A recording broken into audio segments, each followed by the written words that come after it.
The Washington Commanders are looking to win their sixth game in their last 7 outings, and the Atlanta Falcons are trying to stay in the NFC South divisional race. Which one is going to be successful this weekend? We're going to break it all down for you on Crossover Thursday right now. You are Locked On Commanders, your daily podcast on the Washington Commanders, part of the Locked On Podcast Network, your team every day.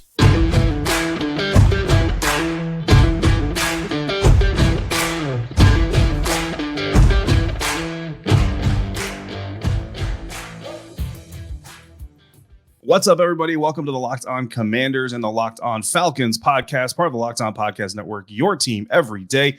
We are your daily podcast covering the Washington Commanders and the Atlanta Falcons, free and available on all platforms, including YouTube.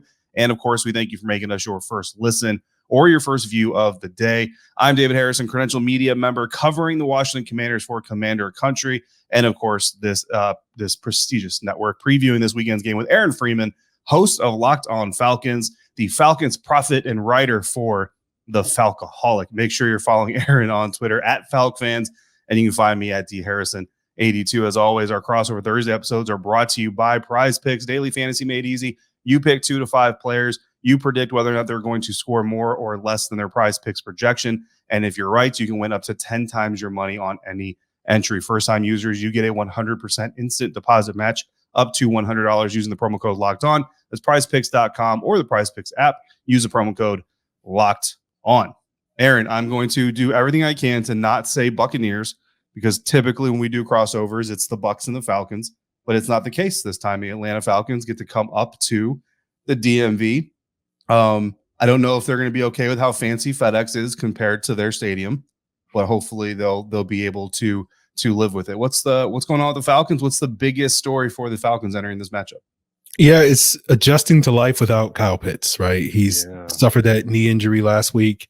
We know we're hoping that he'll be back at some point this year. He's on IR currently, so that means he's got to miss at least 4 weeks. But given the situation, given an MCL tear, sprain, whatever it is, and the Falcons haven't been too forthcoming with information on that front, as so many NFL teams are when it comes to injuries.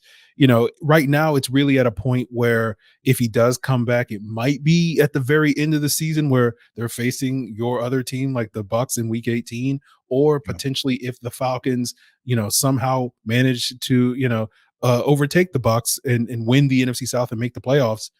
Maybe we see Kyle Pitts at that point in time. But it's going to be really hard for the Falcons to win games, including this weekend, without Kyle Pitts. I know much has been made of his lack of production and the fantasy folks being upset with, how many targets he's not getting, how many catches he's not getting, all that stuff. We've talked about it all the time on Locked On Falcons. But the truth of the matter is having Kyle Pitts on the field makes your team better. And that's been clear even when he's not getting those targets. Just the attention he draws from the defense opens up opportunities for other playmakers. And now you're not going to have that. And how do the Falcons deal with that? Now, obviously, the strength of their offense has been running the football. They're the number 2 ranked rushing offense in the league based off of yards. So it's not as if they need Kyle Pitts in a healthy passing game to be an effective offense. But certainly you would like to have it in your back pocket, because potentially, like in this game, you might need to go down the length of the field in the fourth quarter to go get that W. And having a playmaker like Kyle Pitts is certainly an asset there, and they won't have that. And, can they handle that this week and in the coming weeks? Yeah, no, and you know what? You touched on something very interesting, and that's why I love these crossovers. It's my second favorite episode of the week. My first one being Victory Monday live episodes that we get to do. So, of course, when the Commanders lose, my favorite episode is Crossover Thursday, because we talk about the next game and hopefully getting to that Victory Monday episode. But I'll be honest, Aaron, because I am an outsider for the Falcons, right? I mean, I cover them, or I don't cover them. I look at them closer than maybe some people do just because they're within the division. But even me, when I saw that news come across, I was like, okay, that's first of all, it's terrible for the young man. He's already had kind of an uphill climb trying to be this generational tight end that he's built out to be, and that's a lot of pressure. But then also the Falcons losing a playmaker, and obviously it's a loss and it's significant. But I kind of paused and was like, but really, how big of a loss is it? Because it's not like he's been blowing the roof off of games and off of opponents. So you kind of touched on that. So let me ask you that, like, how much of this, because obviously stats can't lie, right? How much of this, from a functional standpoint, how big of a loss is this really? It's a significant loss. Like, he's a big part of their offense. The real problem has been that the quarterback has not been able to get him the ball. It would basically be like, and this has been oft discussed topic on Locked On Falcons, and I'm sure the comments are going ham right now, with this debate. But like, if Marcus Mariota was playing better football, like, no one would be complaining about Kyle Pitts' lack of targets, lack of touchdowns, lack of, anything. They try to get him the ball a ton in their offense, and the quarterback just hasn't done a great job connecting with him. That rapport between those two guys has not really shown much growth over the course of this season. So he is a big part of their offense. And so when you just look at the box scores, you may not think it because you're seeing games where he only has 2 catches or 3 catches or something like that. But, the Falcons rarely throw the football, but when they do, it's most often to Kyle Pitts. He overwhelmingly takes up the lion's share of their targets. It's just, unfortunately, inconsistency from the quarterback position has led to, those targets not being converted into receptions and touchdowns. Yeah, understandable. Absolutely. And you know what? That's great insight. I kind of liken it to Logan Thomas. Commanders fans are going to understand that. Like, Logan doesn't necessarily put up, jaw dropping numbers week in, week out, but certainly an important part of the offense when they can have him out there. So a huge story for that. For the Washington Commanders, I know everyone's expecting Chase Young, but I'm going to be honest with you. Even if Chase plays this week against the Falcons, it's going to be on a pitch count. If he plays more than a third of the defensive snaps, I will be surprised. Honestly, I'm looking like third and 5 or more, third and passing, right? As probably the situations you see Chase on the field. And just like the Falcons coach, just like most coaches, we're not really going to get official word on what's going to happen with Chase till Friday, maybe even Saturday, because he could be questionable and all the way up till game time, not get a full discussion. So rather than kind of chase that rabbit hole and what might be and what if, I'm going with Taylor Heinicke, because the starting quarterback, right, kind of labeled the starting quarterback. Ron Rivera kind of clarified and said, this is just for Atlanta. We'll go week to week and see how this goes. So that's kind of significant. But I think it's important to look at Taylor and his production compared to what he does for the team. And you're kind of talking about Kyle Pitts. Like, the numbers may not be blowing the roof off the stadium, right? 1,031 passing yards in 5 games. It's only 206.2 yards per game. The Commanders had the 21st ranked passing game in that per game, not just with Taylor, but even going back to with Carson was about that same click. 7 yards per average is ranked 17th among 35 NFL quarterbacks with at least 148 pass attempts, which is how much Taylor has thrown the ball in those 5 games. In those, he's averaging 7 yards per attempt. Again, middle of the pack. Wentz is actually averaging 6.4, 31st. So that kind of sounds like that production is better. But Taylor's also had a 5-to-4 touchdown interception ratio. 2% of his throws have been considered big time throws by PFF. That's not very good. 6.4% of his throws have been considered turnover worthy. Jalen Petrie is forever going to kick himself for dropping that first drive interception for the Houston Texans last week. That's tops amongst every quarterback that's thrown at least 148 passes this season, which is 35 of them. That is the highest turnover worthy percentage. But then he does other things. And this is, I think, Aaron, where he helps this team win. It's not so much the stat box. Only 12.7% of Taylor's the pressures against him, have turned into sacks. And that is one of the lowest numbers of that group, of 35 quarterbacks. And that is kind of what this team loves about him, is that he's going to fight and scrap every single down. There's not a single down where he's not just ready for the fight. And that kind of helps elevate them. It's not so much that his play, like, he's not throwing guys open all over the field. The timing is not immaculate, but his energy rises their play from a way you can't really quantify. And that's turned into 0 drops in 5 games for this quarterback. It's because these receivers and running backs and tight ends, they know they need to perform for Taylor because of his limitations, but also because of the fight in him. They want to go out there and perform for him. Yeah, you don't have to convince me of how dangerous Taylor Heinicke is, because I remember the Falcons last year where Taylor Heinicke was cooking in that fourth quarter against a very bad Falcons defense, and it's not a whole lot better. It's a little bit better than it was a year ago. So certainly, Falcon fans are very familiar with sort of that mojo that Taylor Heinicke can bring to the football field, where it's not always pretty, it's not always sort of consistent, but he's going to keep you, competitive and in games and be in a position to win it in the end. And certainly I've seen, my fair share of that from Heinicke in Washington, Heinicke in Carolina. And I think, Commanders fans have seen that the last couple of weeks. And that's one of the reasons why it does feel like, it's Heinicke's, again, whether it's his job to lose, again, I know you have more insight into that, but it does kind of feel like if and when Wentz is ready to come back, like, I don't know if he's going to get his job back. Yeah, that really is what it is when is Taylor going to essentially relinquish the job via his play? And I know there are a certain amount of Commanders fans that are kind of wondering, like, when is the bad Heinicke going to come out? When is that 6.4% of turnover worthy play is going to bite this team in the butt? And I agree. I think that's kind of the key to this game. But we'll also get into key matchups, and we're going to do that here on this crossover episode.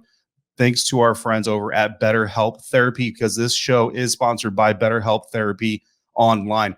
And Aaron, when I think about some of my biggest moments in life that I had to adjust to what everything that life was giving me, nothing stands out more than coming home from Afghanistan. My wife and I look back at it and we laugh now, almost 20 years in the rearview mirror. But I was so uncomfortable coming back to what most people call normal life that I was literally in my own house asking permission just to get a glass of water. That's how uncomfortable I really was. Fortunately, we were able to get past that, obviously, and eventually things did get back to a normal again, but it didn't come without some help, because life doesn't come with the user manual, and everyone deals with stresses in different ways. Sometimes we need help, and BetterHelp is the better way to get it. Therapists are trained to help you figure out the cause of challenging emotions and learn productive coping skills, which makes therapy the closest thing to a guided tour of the complex engine called you. BetterHelp has connected over 30 or 33 million people with licensed therapists. It's convenient, secure, and the best part is it's accessible anywhere, 100% online. You just fill out a brief questionnaire. They match you with a therapist. And look, if it's not going well with that therapist, you can easily switch anytime. It couldn't be simpler. No waiting rooms, no traffic, no endless searching for the right help. Get unstuck with BetterHelp. Learn more and save 10% off your first month at betterhelp.com/lockedon. That's BetterHelp, HELP.com/lockedon. Aaron and I are going to identify the key matchups that will decide which team comes out on top this weekend. And we thank you for joining us in that discussion by making us your first listen of the day. Make sure you're also checking out Locked On Sports today. The games that matter, the biggest stories in sports, go beyond the scoreboard, behind the scenes with local experts and insight that only Locked On can provide. Available on YouTube and anywhere you're getting your podcasts. Aaron, we've talked about Kyle Pitts and the absence thereof. We talked about Taylor Heinicke and kind of what he brings to the field. Do you think that Falcons defense and how they can possibly affect Taylor, maybe take advantage of those turnover-worthy plays, is the key matchup, or is there another matchup you're looking for Atlanta to take advantage of? Yeah, I think that's one of them. I'm curious to get your insights on this, David, watching this Washington offensive line just from afar and a little bit of research I've done. It does feel like maybe the weakest link on their offensive line is that center position. I'm curious what your thoughts on that, because I'm wondering maybe this is a good opportunity for someone like Grady Jarrett, who's got a lot of reps at that nose tackle position over the last couple of weeks, could really wreak havoc against, whoever that center is one-on-one. I know maybe Wes Schweitzer, a former Falcon, maybe coming back to the lineup. I'm just curious. It seems like there's been kind of musical chairs on that Washington offensive line all season long. There absolutely has. And Wes is certainly, it seems like he's getting healthier, right? But Tyler Larson has been the guy of recent memory. And again, if Wes can't go, he will probably be the guy that you see out there. And Andrew Norwell, if there's two members of this offensive line that are going to struggle, you hit the nail on the head. It's going to be the center, and it's probably going to be Andrew Norwell. Trey Turner had some issues early on in the season. He kind of got pulled, and Coach Vera was like, he probably wasn't ready. But in the time that he's come back, he's been a pretty steady partner. And those tackles have honestly been fairly steady as well. Now, right tackle Sam Cosmi missed some time with an injury on his hand, and he's kind of coming back more and more, splitting some time, getting in there a little bit, getting off the field a little bit. So the more that he gets healthy, the better that kind of gives that depth on the offensive line. But I do think that you're right that if the Falcons are able to penetrate the offensive line, it's going to be either from the center position or Andrew Norwell. Okay.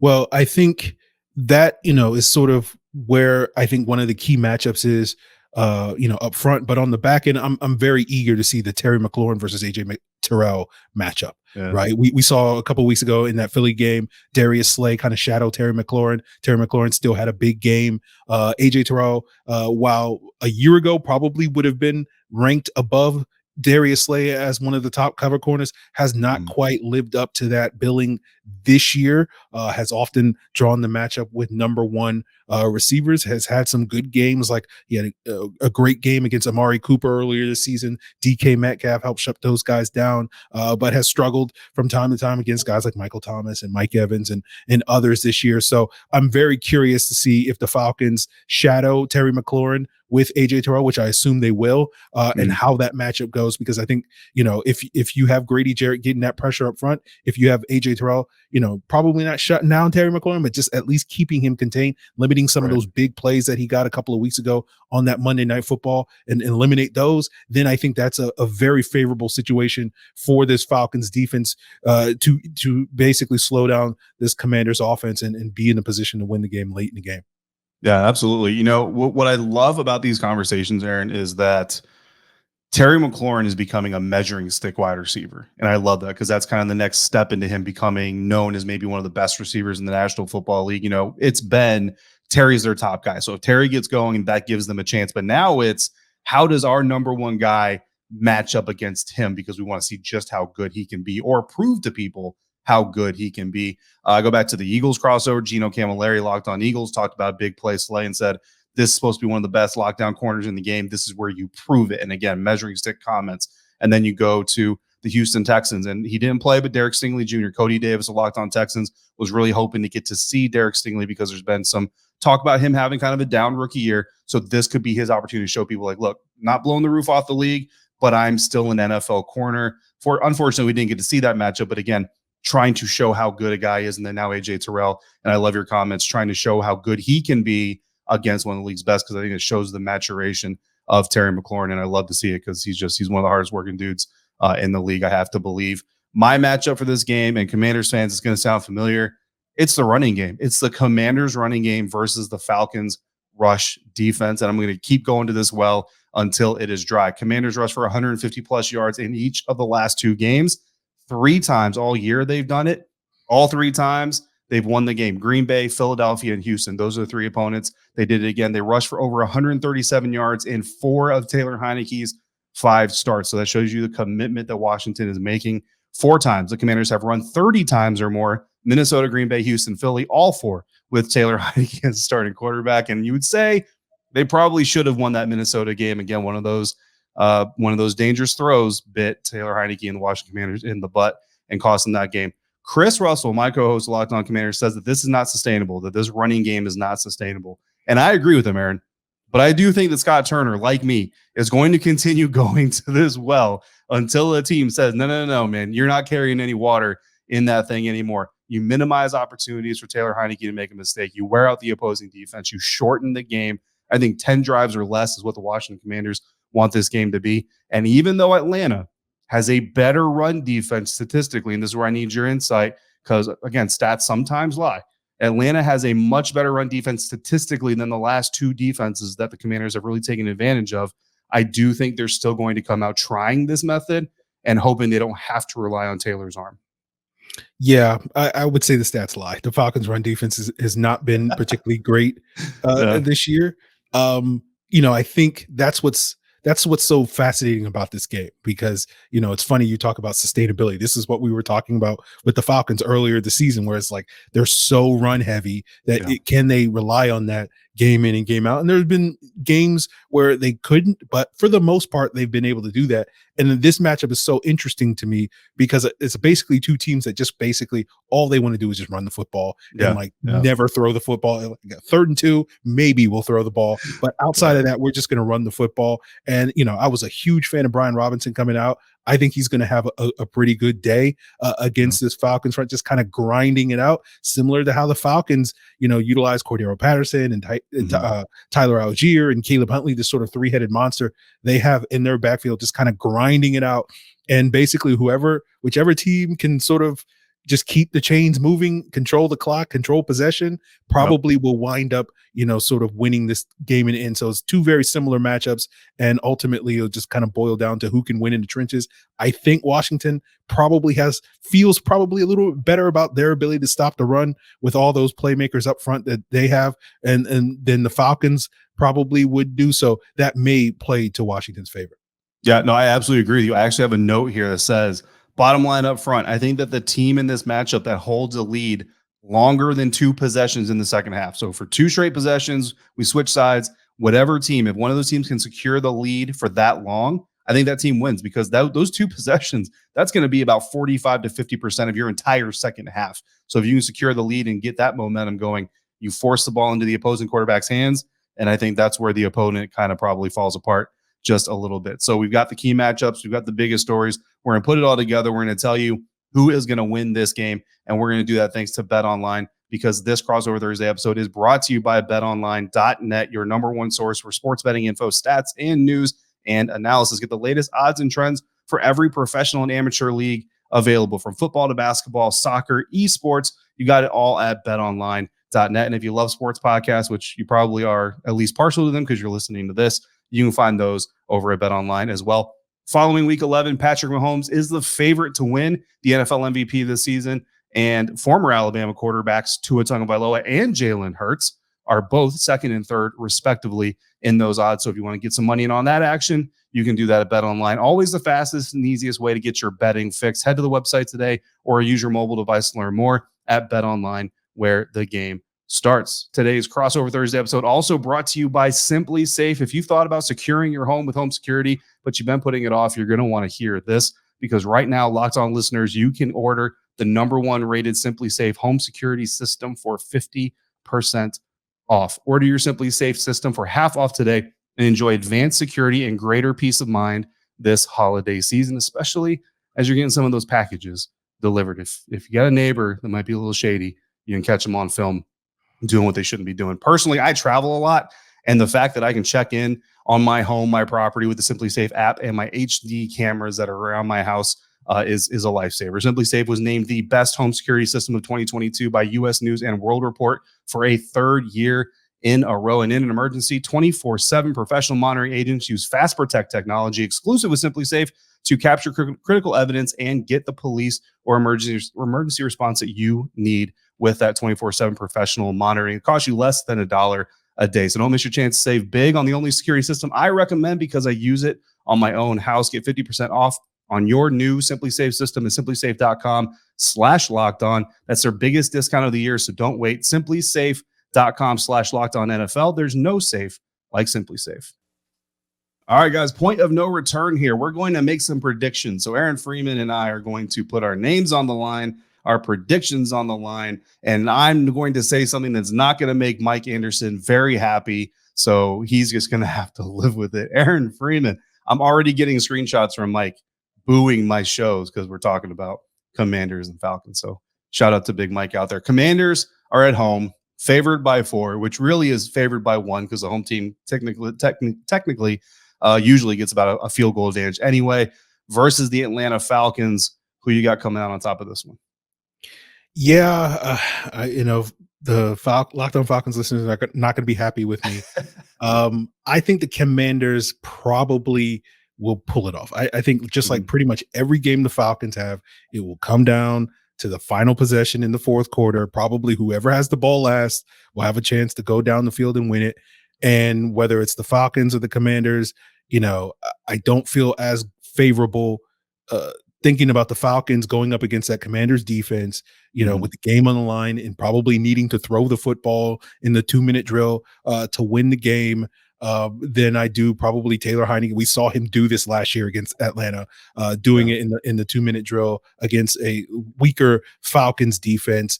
I think the thing that may go in the Falcons' favor is if they can get off to a good start. They have traditionally not done that on the road this year. They kind of need to, but if they don't get off to a great start, maybe this is the week where that's okay, because Washington, from what I have seen, has not been a great first quarter team.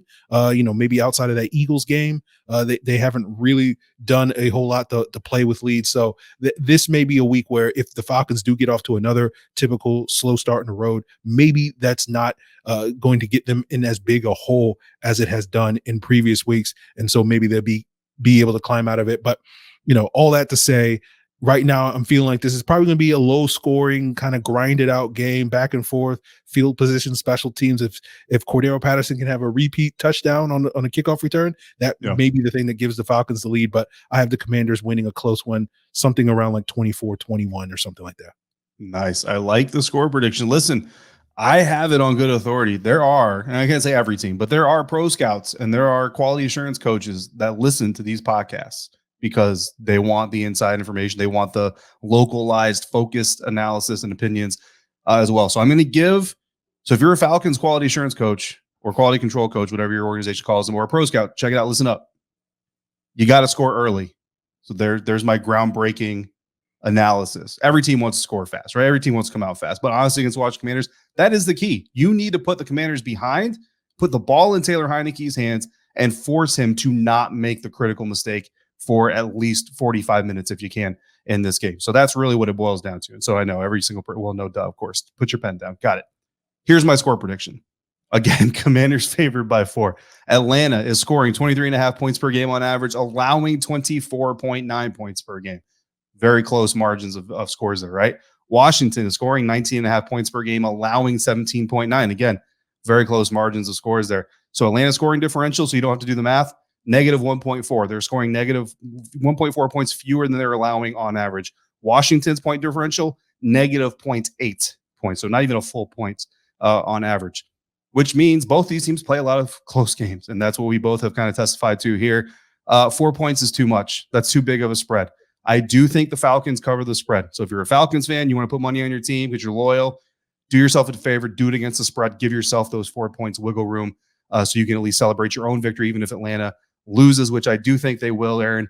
23-21 is my score prediction. I legitimately have that typed on my screen, so nobody accuse me of copying Aaron. I'm not Price is writing him, okay? I'm not. 23-21 is my math.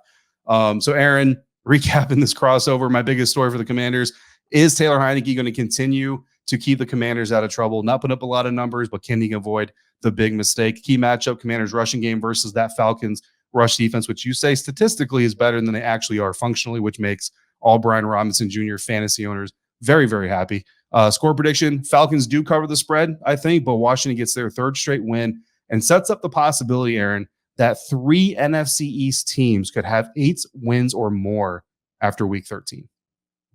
Yeah, it'll be interesting to see who sort of emerges out of the NFC East, where it's been a lot more competitive than I think a lot of people sort of expected going into this season, with teams like the Giants and the Commanders being probably, well, maybe not Commanders fans, but being a little bit better than people thought. But, you know, with the Falcons, their biggest story of the week is sort of what adjustments they can make with Kyle Pitts down for probably the rest of this season, and if they can sort of, you know, pick up that slack in the passing game, or will they just lean more heavily on that running game?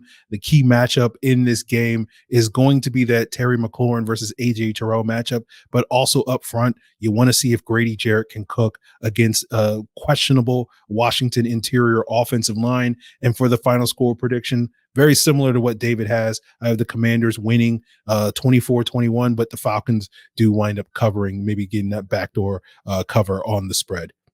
Absolutely. It's gonna be a fun game. Should be an interesting, it might be the fastest game of the year. I usually don't get home from FedEx games till about 9 p.m. I told my wife I might be home for dinner on this one. I might be home in time for dinner. I don't think so, but it could be a very, very quick one. So we appreciate you, Aaron. Of course, appreciate all of you out there for making Locked On Commanders, Locked On Falcons your first podcast listen of the day. For your second listen, check out our friends over at Locked On Sports Today. Every once in a while, we're on there too, so you can find us from the games that matter, the most of the biggest stories in sports, go beyond the scoreboard, behind the scenes with local experts and insight that only Locked On can provide. Locked On Sports Today, available on this app, YouTube, or wherever you get your podcasts. For the illustrious Aaron Freeman, one of my favorite hosts on this entire network, guys, host of Locked On Falcons, writer for the Falcoholic. I am David Harrison, one of the hosts of Locked On Commanders. Shout out to the Rooster, my partner in crime and writer for Commander Country. If you're out and about, please be safe, be kind to one another, enjoy the game this weekend. Look, guys, June is coming, so enjoy while you have football. Even if it's not good football, enjoy while you have